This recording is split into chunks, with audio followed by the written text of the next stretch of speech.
Welcome back. स्वागत है आपका। हमारे संग अब जुड़ गए हैं एक बेहद खास मेहमान, त्रिपुरा के मुख्यमंत्री doctor Manik Saha is joining us now on news x and India news. बहुत बहुत स्वागत है आपका। शुक्रिया सर हमारे संग जुड़ने के लिए। हाँ, धन्यवाद धन्यवाद, नमस्कार। मेरा पहला सवाल आज के ही बेहद खास विषय पर है, राइजिंग नॉर्थ ईस्ट समिट जो हमने देखा है आज देश की राजधानी में। प्रधानमंत्री नरेंद्र मोदी का भी संबोधन रहा, आप सबको मार्गदर्शन मिला है, पूरी इंडस्ट्री वहाँ थी। इंडस्ट्री ने काफ़ी सारे अनाउंसमेंट्स भी किए हैं इन्वेस्टमेंट्स के तौर पे पूरे नॉर्थ ईस्ट इलाके के लिए।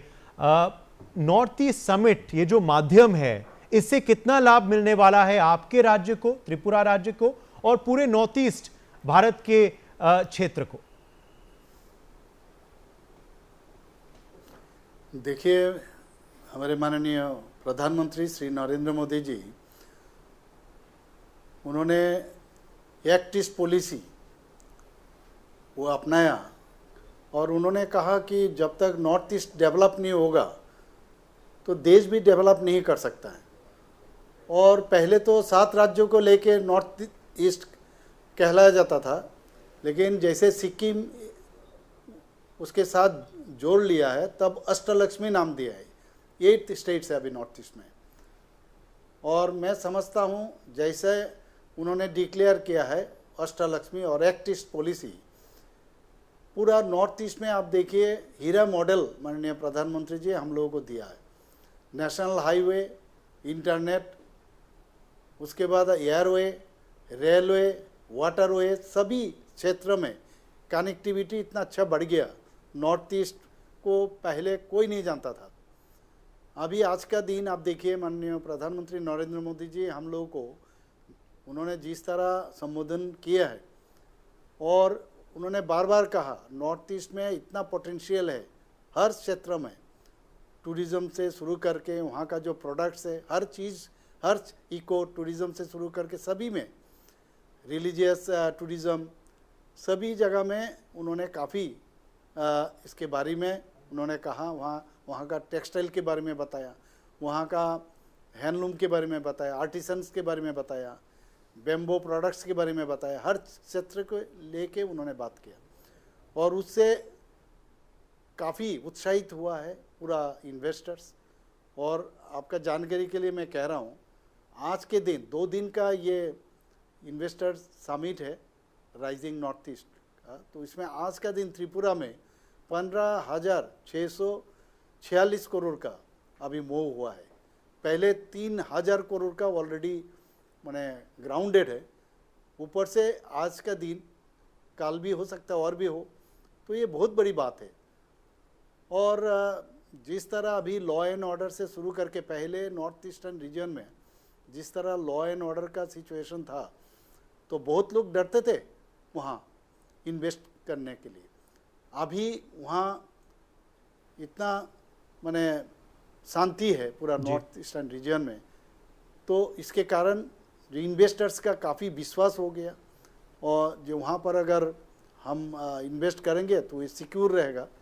तो इस तरह अभी नॉर्थ ईस्ट का तो ज़रूर हर क्षेत्र में डेवलप होगा। अभी एजुकेशन को लेके बात कीजिए, एजुकेशन सेक्टर में जी, आईटी सेक्टर में, उसके बाद स्पोर्ट्स सेक्टर में, हॉस्पिटल सेक्टर में, हर सेक्टर्स में अभी बाहर से निवेश करने के लिए आ रहे हैं पूरा नॉर्थ ईस्टर्न रीजन में। जी डॉक्टर मानिक साहब, जैसे आप बता रहे हैं हमें कि ढेर सारे अनाउंसमेंट्स ऑलरेडी हो चुके हैं, घोषणाएं हो चुकी हैं इन्वेस्टमेंट्स के लिए नॉर्थ ईस्ट में और खास करके आपके राज्य त्रिपुरा में। अब मैं आपसे पूछना चाहता हूं कि कौन सी ऐसी नीतियां हैं जो आपने त्रिपुरा में लागू की हैं जिससे ईज ऑफ डूइंग बिजनेस को बढ़ावा मिला है, जिससे पर्यटन को बढ़ावा मिला है, जिससे एक फेवरेबल क्लाइमेट, पर्यावरण जो है वो आप त्रिपुरा में ला पाए हैं ताकि इन्वेस्टर्स आए। इन्वेस्टमेंट, इंडस्ट्रियलिस्ट तभी आते हैं एक राज्य में जब एक फेवरेबल पर्यावरण हो वहां। तो कौन सी ऐसी नीतियां रही हैं एनडीए सरकार की ताकि अब ये इन्वेस्टमेंट्स आ रहे हैं त्रिपुरा के लिए? देखिए, त्रिपुरा में हम लोग काफ़ी पॉलिसी बनाया। आप जानते हैं अगरतला जो हम लोग का कैपिटल है त्रिपुरा का, आगर, आगर से नाम हुआ है आगरतला।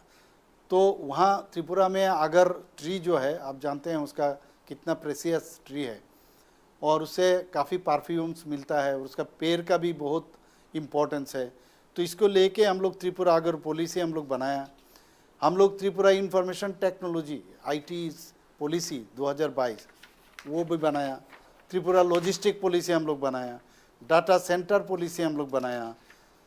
उसके बाद टी ऑक्शन सेंटर वहाँ पर बनाया। त्रिपुरा टूरिज्म पॉलिसी हम लोग बनाया। तो इस तरह बहुत सारा पॉलिसी हम लोग बनाया, जिसके कारण इन्वेस्टर्स जो है अभी हमारा त्रिपुरा में आ रहा है। और त्रिपुरा इंडस्ट्रियल इन्वेस्टमेंट पॉलिसी 2024 में भी हम लोग मॉडिफिकेशन करके और भी अच्छी तरह से हम लोग बनाया। स्किल एंड एंटरप्रेन्योरशिप पॉलिसी हम लोग बनाया। तो ये सब पॉलिसी के कारण पूरा स्टार्टअप पॉलिसी हम लोग बनाया। Tripura industrial investment incentive scheme हम लोग उसमें किया है। तो इस तरह ये पॉलिसी हम लोग बनाने के कारण बहुत सारे लोग अभी त्रिपुरा में आने लगा, और अभी बहुत सारे लोग आने वाले हैं। तो ये हम लोग के लिए बहुत बड़ा फायदा हुआ। जी मुख्यमंत्री जी, ये भी अब महत्वपूर्ण है ये पूछना कि हमने ये भी देखा है कि नॉर्थ ईस्ट के प्रति रवैया जो है केंद्र का वो बदल गया है।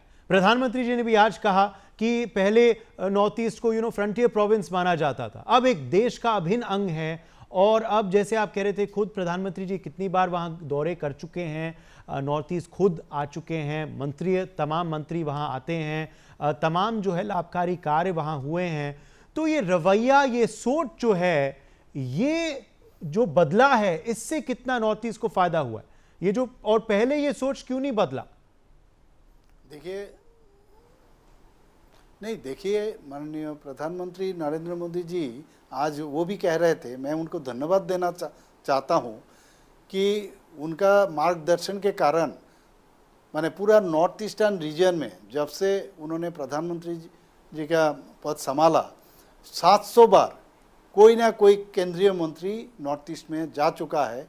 सिर्फ गया नहीं है, वहाँ जाके एक दिन कम से कम रहना चाहिए, प्रवास भी करना चाहिए, निवास भी करना चाहिए, वो भी आज बताया उन्होंने।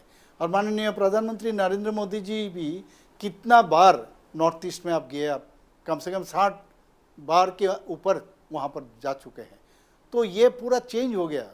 उन्होंने दिल से जिस तरह नॉर्थ ईस्ट का पोटेंशियल, वहाँ का हर चीज़ का वो समझे, तो ये पहले कभी आज तक हम लोग सुने नहीं है। और ख़ास करके नॉर्थ ईस्टर्न रीजन में पहले तो हमेशा लॉ एंड ऑर्डर का सिचुएशन क्या था और आज का दिन क्या है। तो ये इन्वेस्टर्स भी अभी उनका कॉन्फिडेंस आ गया जो नॉर्थ ईस्ट रीजन में अगर हम निवेश करेंगे तो ये सिक्योर्ड रहेगा, और ये खाली संभव हुआ माननीय प्रधानमंत्री नरेंद्र मोदी जी के कारण। जी, आपने अभी लॉ एंड ऑर्डर का भी जिक्र किया, तो मैं आपसे जरूर पूछूंगा, क्योंकि इंडस्ट्री को भी यही चाहिए होता है कि जिस राज्य में वो जाए वहां लॉ एंड ऑर्डर हो, वहां वो सुरक्षित महसूस करें। तो सुरक्षा के तौर पे कितना आप काम कर पाए हैं त्रिपुरा में? आपका अभी बयान भी आया था कि आप गैर कानूनी घुसपैठ को बिल्कुल अलाउ नहीं करेंगे त्रिपुरा में, you will crack down against any illegal immigration. तो सुरक्षा के तौर पे कितना काम हो पाया है त्रिपुरा में, और ये जो इलीगल इमिग्रेशन हो रहा है इस पे आप कितना क्रैकडाउन कर रहे हैं? देखिए, एक चीज़ तो है, आपका जानकारी के लिए मैं कहना चाहता हूँ, अभी पूरा 28 राज्य में लॉ एंड ऑर्डर में त्रिपुरा नीचे से 3rd पोजीशन में है। तो आप समझ रहे हैं त्रिपुरा का सिचुएशन कितना अच्छा है वहाँ। और जहाँ तक ये जो बाहर से ये रोहिंग्या और बांग्लादेशी सब त्रिपुरा में आते हैं, जिन लोगों को पकड़ के हम लोग जो कानूनी कार्रवाई करके इन लोगों को पुशबैक भी कर रहे हैं। और पूरा जो एजेंसी है हमारा, इंटेलिजेंस एजेंसी, जो भी एजेंसी है, BSF से शुरू करके सबको, और त्रिपुरा पुलिस, सभी को हम लोग ऑलरेडी निर्देश दिए हैं कि किसी भी हालत पर ये बांग्लादेश से कोई भी ना आ पाए। तो इस हिसाब से हम लोग काफ़ी सतर्क हैं, हम लोग काफ़ी अलर्ट हैं। और क्या आपको लगता है ऐसे मुद्दों पर राजनीति नहीं होनी चाहिए? बिल्कुल, क्यों राजनीति होगा इसमें? बिल्कुल नहीं होना चाहिए। जी मैं एक और सवाल आपसे पूछूंगा कि कितना अभी देश भी सशक्त महसूस कर रहा है ऑपरेशन सिंदूर के पश्चात। आप क्या कहेंगे ऑपरेशन सिंदूर पर, और जो बहादुरी हमारे देश के जवानों ने दिखाया है इस पूरे ऑपरेशन के दौरान। अब हम देख रहे हैं कि अंतर्राष्ट्रीय स्तर पे भी डेलीगेशंस जा रहे हैं, एमपीज जा रहे हैं, भारत का पक्ष सामने रखने के लिए अलग पार्टियों से जा रहे हैं। ये भी कितना एक महत्वपूर्ण कदम है और देश कितना सशक्त अब महसूस कर रहा है ऑपरेशन सिंदूर के पश्चात। इस पे क्या कहेंगे मुख्यमंत्री जी? देखिए, जिस तरह ये पाक स्पॉन्सर्ड टेररिस्ट इतना दिन से भारत में इनका काम कर रहे थे, और जिस तरह हमारा बहनों को, बेटियों को जिस तरह सिंदूर माने वहाँ पर माने कपल, उनका जो कपल से निकाल दिए थे, उनके बदले में माननीय प्रधानमंत्री जी के उनका नेतृत्व में हमारे जो सोल्जर्स जिस तरह माने जवाब दिए हैं पाकिस्तान को, ये इससे तो पूरा भारतवासी बहुत खुश है, और हम भी नॉर्थ ईस्टर्न रीजन और त्रिपुरावासी भी बहुत खुश है, और हम समझते हैं हम काफ़ी इसमें स्ट्रेंथ भी मिला है, और जैसे टिट फॉर टैट उस हिसाब से जवाब उनको मिला है। जी, आखिरी दो सवाल मैं आपसे पूछूंगा डॉक्टर साहब। एक तो पर्यटन के बारे में, पर्यटन के दृष्टिकोण से त्रिपुरा कितना महत्वपूर्ण है? टूरिस्ट लोग क्या अभी आ रहे हैं? अभी सीजन कैसा चल रहा है आपका? हमारे दर्शक जो अभी आपको देख रहे हैं आज, उनको क्या बोलना चाहेंगे आप to come to Tripura soon? Which are the best places in Tripura? क्या बताएंगे आप? कौन सी सबसे बेस्ट जगह है त्रिपुरा में? हमारे माध्यम से आप सीधा लोगों से आज बोल पाएंगे। मैं आपके थ्रू से सभी भारतवासी को और देश विदेश सभी लोगों को मैं कहना चाहता हूँ, त्रिपुरा में आइए और त्रिपुरा को जानिए। और त्रिपुरा में खास करके बहुत सारा चीज़ देखने का लायक है। आप जानते हैं ऊनोकोटी जो है वो हम लोग का वर्ल्ड हेरिटेज में अभी नाम आ गया उसका। तो जैसे माता त्रिपुरेश्वरी मंदिर है वहाँ, उसके बाद वहाँ उज्जैन तो पैलेस है, उसके बाद आपका वहाँ रुद्र सागर जिसमें चारों तरफ पानी है, बीच में राजबाड़ा है। तो ये बहुत सारे जगह वो त्रिपुरा में है, देखने के लायक है। तो मैं सबको यही कहना चाहता हूँ, त्रिपुरा में आइए और त्रिपुरा को देखिए, त्रिपुरा को पहचानिए। जी, आखिरी सवाल मैं आपसे पूछूंगा कि आगे का आपके रोड मैप क्या है? किन एरियाज पर आप फोकस करेंगे आपके सरकार द्वारा? और ये जो आज MOUs हुए हैं, अनाउंसमेंट्स हुए हैं, इन्वेस्टमेंट पिचेस, अश्योरेंसेस मिले आपको, किन एरियाज में अब और बढ़ावा मिलेगा और किन एरियाज पर और काम मिलेगा? देखिए, हम लोग जैसे बेम्बू के ऊपर हम लोग काम करना चाह रहे हैं, और बेम्बू से मैंने इस तरह भी प्रपोजल आ रहा है, इथानॉल अगर वहाँ से बने, इथानॉल कारखाना अगर वहाँ बने तो इससे ब्लेंडिंग होगा पेट्रोल के साथ। तो ये एक माने एवेन्यूज़ खुल सकता है, और इस तरह बहुत लोग हम लोग को ऑफ़र भी कर रहे हैं। और त्रिपुरा में जैसे टूरिज़्म तो मैंने बताया, टूरिज़्म सेक्टर में भी हम चाहते हैं बाहर से लोग आए, और एजुकेशन सेक्टर में, हेल्थ केयर सेक्टर में हम लोग चाहते हैं वहाँ पर अच्छा काम हो, एग्रीकल्चर सेक्टर में भी काम हो, हॉर्टिकल्चर में भी काम हो। ये सब जो सेक्टर है हम लोग ज़्यादा उसमें जोर दे रहे हैं। और आप जानते हैं आगर, जो हमारा त्रिपुरा का अगरतला का नाम ही आगर से हुआ है, तो आगर त्रिपुरा में बहुत है, वहाँ पर रबर बहुत है।